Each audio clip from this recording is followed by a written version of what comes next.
കോൺഗ്രസ് നേതാക്കൾ ആകെ സങ്കടത്തിലാണ്. പ്രത്യേകിച്ച് പാർലമെന്റ് അംഗങ്ങൾ. കെ.സി. വേണുഗോപാൽ ഉൾപ്പെടെ ഇങ്ങോട്ടുള്ള ആളുകൾ ഒരുപാട് ആഗ്രഹിച്ചിരുന്നതാണ് കേരളത്തിൽ നിയമസഭാ തെരഞ്ഞെടുപ്പിൽ മത്സരിക്കുക. തോറ്റാലും കുഴപ്പമില്ല, MP സ്ഥാനമുണ്ടല്ലോ. ജയിച്ചാലാണെങ്കിലോ ഒരു മന്ത്രിസ്ഥാനം, ചിലപ്പോ ഒരു മുഖ്യമന്ത്രി സ്ഥാനം ലോട്ടറി അടിക്കുന്നത് പോലെ കിട്ടാനും വഴിയുണ്ട്, കിട്ടാതിരിക്കാനും സാധ്യതയുണ്ട്. പക്ഷെ എന്നാൽ ഇപ്പോ ഈ തെരഞ്ഞെടുപ്പ് ഘട്ടമായപ്പോൾ നയരൂപീകരണ സമിതി എന്നൊരു പ്രത്യേക സമിതിയെ കോൺഗ്രസ് തട്ടിക്കൂട്ടിയെടുത്തിട്ടുണ്ട്. നയരൂപീകരണ സമിതി, ഹൈക്കമാൻഡിലെ അംഗങ്ങൾ, കോൺഗ്രസ് വർക്കിംഗ് കമ്മിറ്റിയിലുള്ള ആളുകൾ, പിന്നെ പരിചയസമ്പന്നരായ മുൻ KPCC അധ്യക്ഷന്മാർ, KPCC പ്രസിഡന്റ്, പ്രതിപക്ഷ നേതാവും ഉണ്ട്. VD സതീശനെ ഒഴിവാക്കിയിട്ട് വേറൊരു നയം രൂപീകരിക്കാൻ പറ്റില്ലല്ലോ കോൺഗ്രസ്. ഇവരെല്ലാം ചേർന്നിട്ടാണ് നയരൂപീകരണം. എന്നിട്ട് ഇവരൊക്കെ ഇരുന്നങ്ങ് തീരുമാനിക്കും എന്താണ് MP മാർ മത്സരിക്കേണ്ടതില്ല. ഏകകണ്ഠമായാണ് തീരുമാനമെന്നാണ് ഇവരുടെയൊക്കെ പുറം പറച്ചിൽ.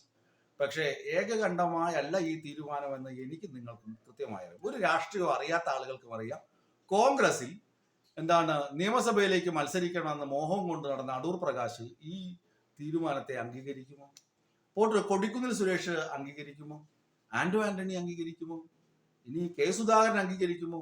KC വേണുഗോപാൽ? ഇവർക്ക് ആർക്കും തന്നെ ഇതിലൊന്നും ഒരു താല്പര്യമില്ല. ഇവരുടെ ഈ നയരൂപീകരണമൊക്കെ കടലാസ് പുലികളാണെന്ന് കൃത്യമായി അറിയാം. ഏതായാലും ദീപാദാസ് മുൻഷി പറഞ്ഞ ഒരു സംഭവത്തിൽ, അതായത് വളരെ അർത്ഥവത്തായ ഒരു സംഭവം അവർ തുറന്ന് അടിച്ചിട്ടുണ്ട്. അതാണ് ഈ അവസരത്തിൽ ചർച്ച ചെയ്യപ്പെടേണ്ടത്. യഥാർത്ഥത്തിൽ അവർ പറഞ്ഞു, 3 സർവേ ഫലങ്ങൾ ഞങ്ങളുടെ കയ്യിലുണ്ട്. 3 സർവേകൾ. അപ്പോ ഞാൻ മുമ്പൊരു വാർത്തയിൽ നിങ്ങളോട് സംസാരിച്ചപ്പോൾ ഞാൻ പറഞ്ഞിരുന്നല്ലോ, ഈ പെയ്ഡ് സർവേകൾ, സ്വന്തം ഇഷ്ടപ്രകാരമുള്ള സർവേകൾ പലരും നടത്തിയിട്ടുണ്ട് എന്ന് ഞാൻ നിങ്ങളോട് പറഞ്ഞിരുന്നു. അന്ന് നിങ്ങൾ ഒരുപക്ഷെ എങ്കിൽ അത് വിശ്വസിച്ചിരിക്കില്ല. ഇയാൾ അന്തം കമ്മി ആയതുകൊണ്ട് വന്നിരുന്നു ഇതൊക്കെ പറയുന്നു എന്നേ കരുതിയിരിക്കുള്ളൂ. പക്ഷെ ഇന്നലെ ദീപാദാസ് മുൻഷി അക്കാര്യം അടിവരയിട്ട് പറഞ്ഞു. 3 സർവേ റിപ്പോർട്ടുകളുണ്ട്. ആ സർവേ റിപ്പോർട്ടുകൾ അനുസരിച്ചായിരിക്കും സ്ഥാനാർത്ഥി നിർണയം.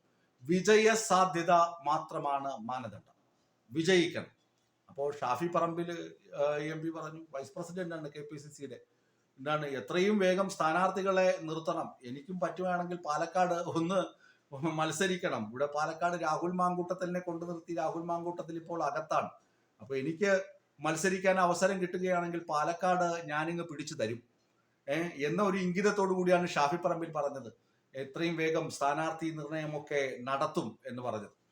അപ്പോ ഈ സർവേകൾ എല്ലാം തന്നെ VD സതീശനെ പ്രകീർത്തിച്ചുള്ളവ എന്നാണ് പൊതുവെയുള്ള പുറത്തു വരുന്ന വിവരങ്ങൾ. ഒരു സർവേ NDTV നടത്തിയ സർവേയെ കുറിച്ച് നമ്മൾ പറഞ്ഞു. അപ്പോൾ രമേശ് ചെന്നിത്തല പറഞ്ഞ കാര്യം എടുത്ത് പറയേണ്ടതുണ്ട്. ചെന്നിത്തല പറഞ്ഞത് ഇതൊരു പെയ്ഡ് സർവേയാണ്, ആർക്കെങ്കിലും വേണ്ടി നടത്തുന്ന സർവേകളെ എങ്ങനെ മുഖവിലേക്ക് എടുക്കാൻ പറ്റുമെന്നാണ് രമേശ് ചെന്നിത്തല ചോദിച്ചത്. ഇതിൽ ദീപാദാസ് മുൻഷിയുടെ കയ്യിലിരിക്കുന്ന സർവേ ആകട്ടെ, രണ്ടെണ്ണവും കനകോലുവിൻ്റെതാണ്. അതിൽ ഒരു റിപ്പോർട്ട് അനുസരിച്ച് സതീശൻ കൊള്ളത്തില്ല എന്നാണ്, ഒരു റിപ്പോർട്ട് അനുസരിച്ച് സതീശൻ കൊള്ളാവുന്ന നേതാവാണ് എന്നും പറയുന്നുണ്ട്.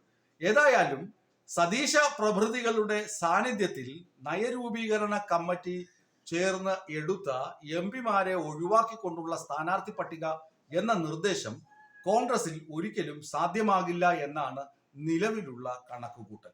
സിറ്റിംഗ് സീറ്റിലും സംവരണ സീറ്റുകളിലും ഫെബ്രുവരി ആദ്യം തന്നെ സ്ഥാനാർത്ഥികളെ പ്രഖ്യാപിച്ച് മുന്നോട്ടു പോകാനാണ് കോൺഗ്രസിന്റെ തീരുമാനം. അതുപോലെ തന്നെ പുതുയുഗ സന്ദേശ യാത്ര വരുന്നു. അങ്ങനെയുള്ള അമ്മാതിരിയുള്ള യാത്രകളും തട്ടിപ്പുകളും ഒക്കെ UDF തുടങ്ങാൻ പോകുന്നുമുണ്ട്. ഇതൊക്കെ ഫലവത്തായി വരുമ്പോൾ VD സതീശനല്ലാതെ മറ്റൊരു നേതാവ് കേരളത്തിലില്ല എന്നൊരു പ്രതിധ്വനി ഉണ്ടാക്കണം, എന്നൊരു വ്യാജ മീനിങ് സമൂഹത്തിൽ ഉണ്ടാകണം. അല്ലെങ്കിൽ ദേശീയ തലത്തിൽ, ഹൈക്കമാൻഡിന്റെ തലത്തിൽ ആ ഒരു തരത്തിലുള്ള ചിന്ത ഉണ്ടാകണമെന്നാണ് കേരളത്തിലെ അടിസ്ഥാന ചിന്ത, സതീശന്റെയും സതീശാദി പ്രഭൃതികളുടെയും. ആ ചിന്ത വെച്ചിട്ടാണ് MP മാർ, കാരണം ആരെങ്കിലും ഒരാൾ ഇങ്ങോട്ട് വന്നാൽ സതീശന്റെ കാര്യം കട്ടയും മുടവും മടങ്ങും. കാരണം സതീശനേക്കാൾ മിടുക്കന്മാരായ ആളുകളാണ് പല ആളുകൾ. ഇവൻ ഷാഫി പറമ്പിലിന്റെ ഒപ്പം പോലും VD സതീശന് നിൽക്കാൻ പറ്റില്ല എന്നുള്ളതാണ് നിലവിലെ സത്യാവസ്ഥ. ഏതായാലും MP മാർ മത്സരിക്കുന്നില്ല, അല്ലെങ്കിൽ മത്സരിക്കാൻ അവർക്ക് അവസരമില്ല എന്ന് പറയുന്നത് വളരെ നല്ല കാര്യമാണ്. പക്ഷെ അത് പ്രാവർത്തികമാകുമോ എന്ന് നമുക്ക് കണ്ടറിയാം.